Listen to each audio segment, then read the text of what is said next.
Hello दोस्तों, नमस्कार। मैं सरोज गुप्ता बोल रही हूँ अपने यूट्यूब के माध्यम से। आइए, मैं आपको आज एक कहानी, बहुत ही अच्छी प्यारी कहानी दिखाने जा रही हूँ। आप लोग हमारे साथ बने रहिए। बहुत समय पहले की बात है। महाराजा जय सिंह और महारानी सुमित्रा का राज्य था। जय सिंह अपने बहादुरी और कुशल प्रशासन होने के कारण पूरे राज्य में उनकी व्याख्यात थी।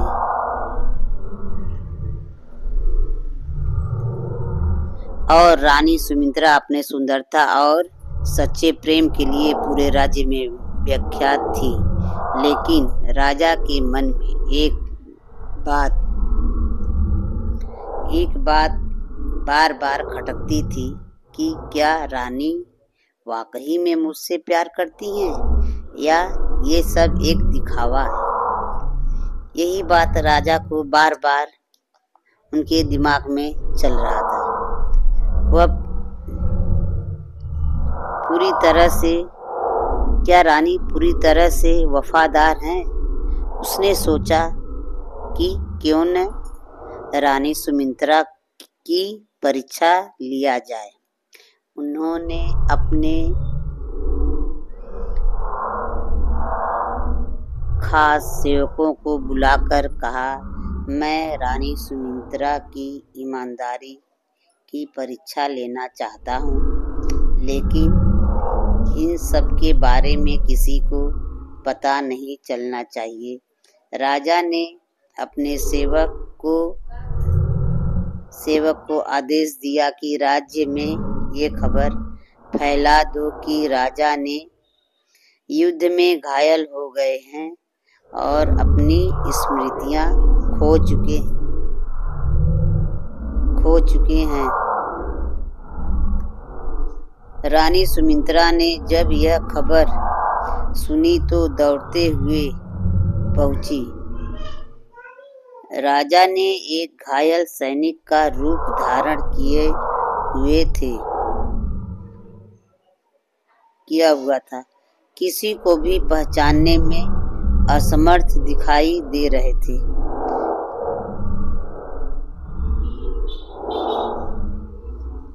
यह खबर जब राजमहल में पहुंची कि राजा को युद्ध में घायल हुए हैं तो महल में खलबली सी मच गई। किसी को भी यह पहचानने में असमर्थ दिख रहे थे और रानी को भी पहचानने से इनकार कर दिया। यहाँ तक कि रानी को अपने पास आने से भी मना कर दिए। लेकिन रानी सुमित्रा ने हार नहीं मानी और राजा जय सिंह की सेवा करने लगी। राजा ने अपनी ईमानदारी को और भी कठिन बनाने के लिए कई चुनौतियां रखी। उन्होंने रानी से कहा, मेरी पत्नी होने का दावा करती हो तो मैं तुम्हें नहीं जानता। अगर तुम यहाँ रुकना चाहती हो तो तुम्हें कठोर नियमों का पालन करना पड़ेगा। उन्होंने सभी नियमों का पालन किया और राजा जय सिंह का पूरी श्रद्धा और प्रेम से सेवा की और कई महीने बीत गए। रानी ने राजा जय सिंह को पूरी ईमानदारी से उनकी सेवा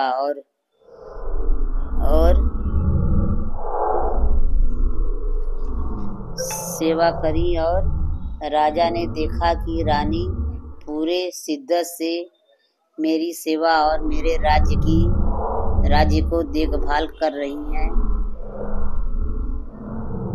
राजा ने देखा कि रानी पूरे राज्य और प्रजा को भी पूरी निष्ठा और ईमानदारी से निभाया।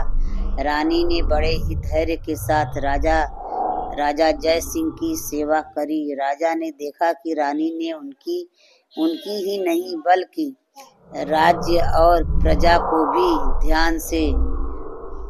ध्यान दिया और धैर्यपूर्वक संभाला। रानी की अद्वितीय धैर्य और समर्पण को देखकर राजा का दिल पिघल गया।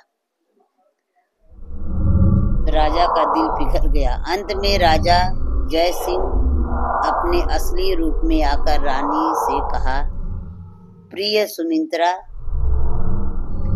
तुम्हारी ईमानदारी और प्रेम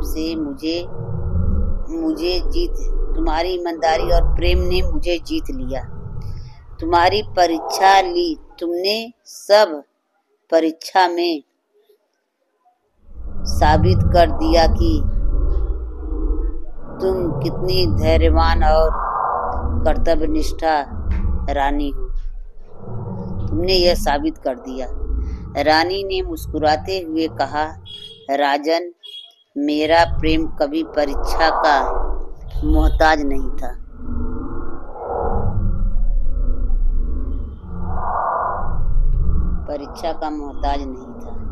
ये तो आपकी सेवा और कर्तव्य का एक अंश है।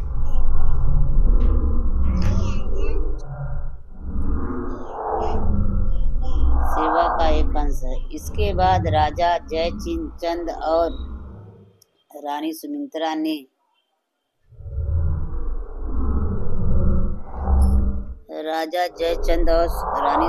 ने एक दूसरे को देखा और